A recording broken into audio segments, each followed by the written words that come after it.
Well, it's time to finally get a review in finally. I've been busy for quite a while. I've been busy through Thanksgiving time and Black Friday time and work and everything. I'll be a little bit busy, but I'm gonna get this review in and might get some more in for the week for tomorrow probably through the weekend. So let's talk about the movie. A movie that I did see last night and I did get on the Black Friday sale.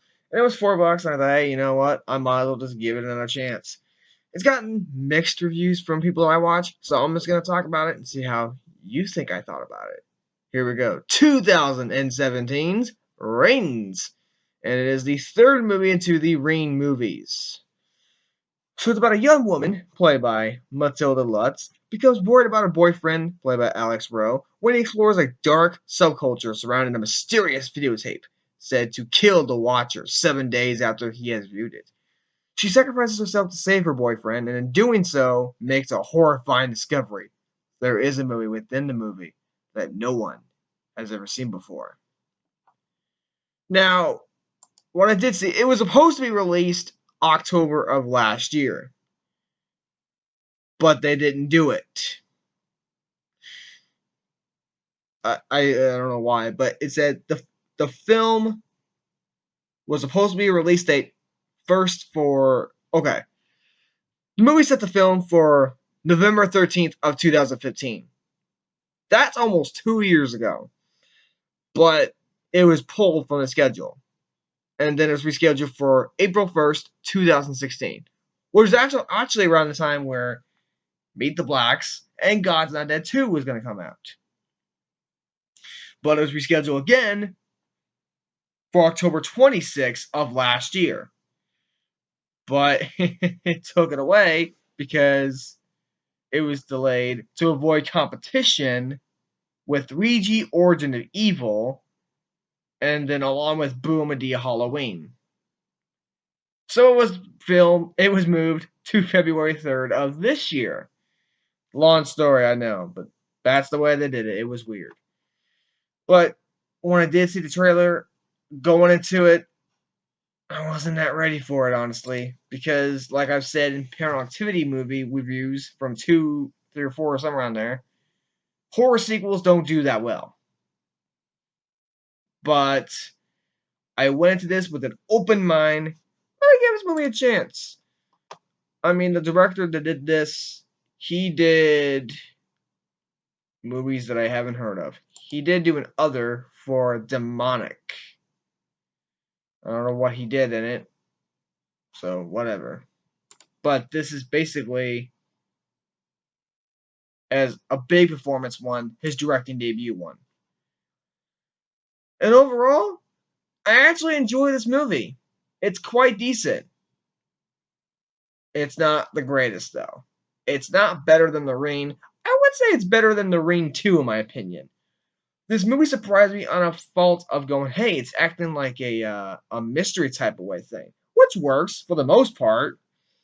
But let's talk about the acting. It's actually good, honestly. Matilda Lutz, she was actually pretty good as Julia. And then Holt Anthony, which is her boyfriend, Alex Rowe, he was really good too. And then you got Johnny Galecki as Gabriel Brown. If you don't know who that is, that was the guy in The Big Bang Theory. And for a critic guy like me enjoying this, he was also in National Lampoon's Christmas Vacation as a kid. That was awesome. He did great. In The Big Bang Theory and the TV show, he does great too. This, I'll get into it after the acting, but there's other ones that in there. I don't know who most of them are, but other performances, they do good. But let's talk about the characters. Some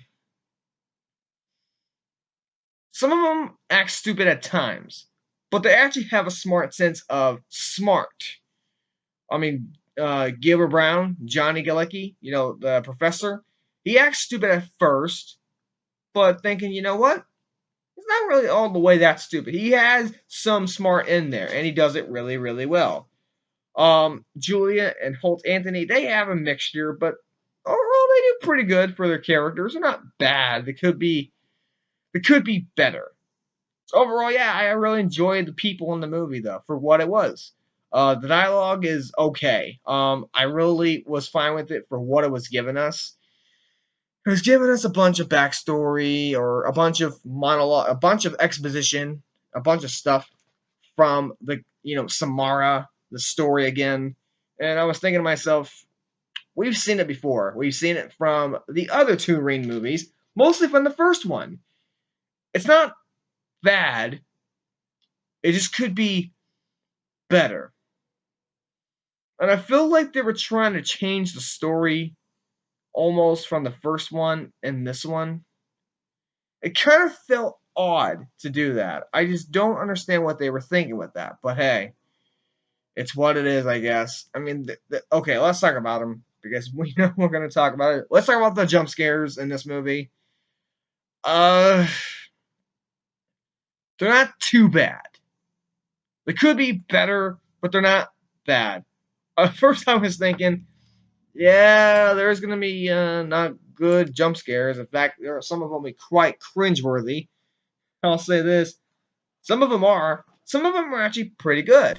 Um, I was surprised. I'm not going to mention it throughout the movie, but I will say it that it was actually surprisingly decent for what it was. But I will say this: I've seen this before. No, and I'm not saying like, oh, Parentivity's like, oh, you've seen this thing before and everything. No, no, no, no, no, no. It's not that. It's just we've seen it from the other two Ring movies,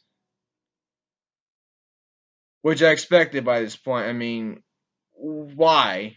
But we have seen it before. It's not bad. It's just we've seen it before. So overall, yeah, jump scares they're not bad. Some of the thrills and horror in it not bad. But the story doesn't make really that much sense. I'm not gonna explain it to people that do want to see it. But I feel like they could do better. I mean, for goodness sakes, it's like you go from one thing to another. It's like whatever. But I'll mention some things that are really weird. At the beginning of the movie, we got the airplane scene, and I was like, wow, I cannot believe they actually did that. It wasn't good, but it was kind of cool to what they were doing. I will say that. And then we focus 2 years later, where the professor buys an old VCR and then discovers the videotape inside, and you get introduced into the characters and everything, and it's there. I mean, you get scenes to where he's going to college and she's desperate for him or something like that. And then you see Skype and she meets Gabriel and finds a group of people and who've all experiment from the curse video and all this stuff. The first act's just building it. I mean, it wasn't bad. It just could have been better. It wasn't great. And then you get the second act with a bunch of stuff like, oh, this is what happens. You get some deaths and everything and all that other stuff. They're trying to find a mystery from Samara, like what really happened and stuff like that. What's going on? And I'm like, okay, you know what? It's fine. The way they were going back and forth, like they were in the first Reign, and this one, I actually enjoyed it honestly. This movie was doing a good job for what they were doing. You know, the mystery of we got to go to this person, now we got to go to this person, now we got to go to this person. I'm not gonna explain all of it, but I will say they did it really well, though. I was really good with the mystery. They acted like it was a mystery. And it did a good job with it, honestly. It could have been more interesting, but I was still enjoying it when it was going on, which I'm surprised. Holy shit, I cannot believe that. But when they find out at the close to the third act, like the big thing that they're going on, like she's involved with a character and stuff, and I'm not explaining all of it, but I was watching it and I was like, you know what? This is pretty good. But the explanation of Samar before it all, like what was going on and everything, and what happened more as it tried to change it and everything, it kind of makes sense. Like I remember watching the first two Reign movies. I remember the second Reign. Oh, trust me, I remember it. It doesn't really make much sense in the movie. I was just watching. I was going, okay, I don't understand what's going on. I was trying. I was like, okay, yeah. But some of it didn't make that much sense. I feel like they were trying to go in a different direction. It kind of didn't work that much. But I was like, all right, this happened and this happened. But I mean, yeah, Julia watches the video instead of Holt to save her boyfriend. I understand that sake. I really do. Like there's scenes where Gabriel, yeah, Gabriel and Julia, she's watching it again, and they're like, no, Holt, don't watch it. And it was just so crazy. I actually kind of laughed. The deaths in the movie, they weren't bad. They were cool. But the effects, okay, let's just talk about it before we keep going here. The effects aren't the greatest. I mean, when you're looking at the girl and how the deaths go, they weren't as bad. Like, they're not like bad in Ring 2, but they did what they could do. But the effects when she came out of the TV, that flat screen TV, I was like, oh boy, it don't look like great.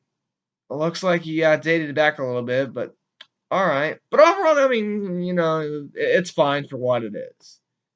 Now, I would explain the third act, but I would say it, but I'll say this before saying it then, before I say spoiler and everything. The third act and the very end of the movie kind of didn't make no sense.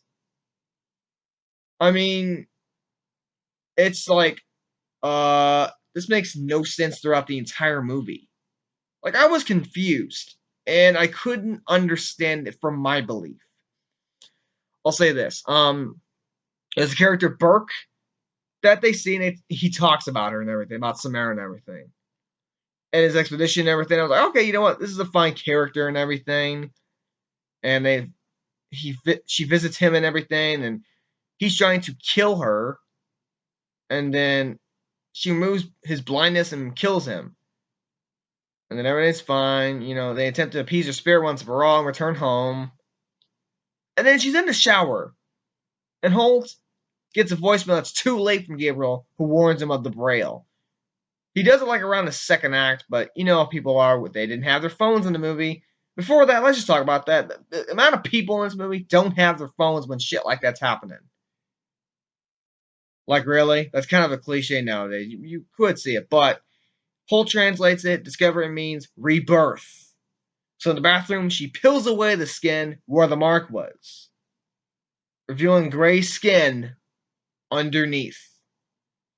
So then she begins to cough up black hair from which a Kikata is born. Meanwhile, Julia's copy of the cursed video is sent to everyone on her list, which becomes viral, despite Holt's futile attempts to disconnect the computer. So then Samara is reborn as Julia. She sees Samara's face in the mirror instead of her own. And then it cuts to black. Yeah. It didn't really make much sense throughout the movie. Now, when it was saying, like, on one poster, like, evil is reborn, I kind of understand the point of it, but it made no sense. I couldn't understand the point of what they were doing. Like, I was like, okay, this is a good start. Okay, the second act's fine, but I'm just like, the third act really just, it didn't make much sense anymore. Like, I watched it and I went, oh, okay. I didn't say the ending was bad. It was just, it makes sense. But I thought, you know what? I was like, okay, cool. It could have been more better, but effort. So the ending was just a bit for me. But I mean, overall, I mean, this is a fun movie. I really enjoyed the movie. It's not the greatest. It's close to good. It's close to decent. It's a fun movie to watch. The acting's good. The dialogue is, okay. The jump scares are okay for what they are. Some of them are good, honestly. The mystery of it kind of worked. Meeting people like everything they did in the first one. It really did work. But the story of Samara and everything from the first two and this one, leading to it and then the end, like I said, really didn't make much sense. I feel like they were trying to switch the story a bit. I don't know, but I've seen it before. But I just don't understand why they did it like this. I really thought they could have made more of an effort. But for what it was, I didn't hate it.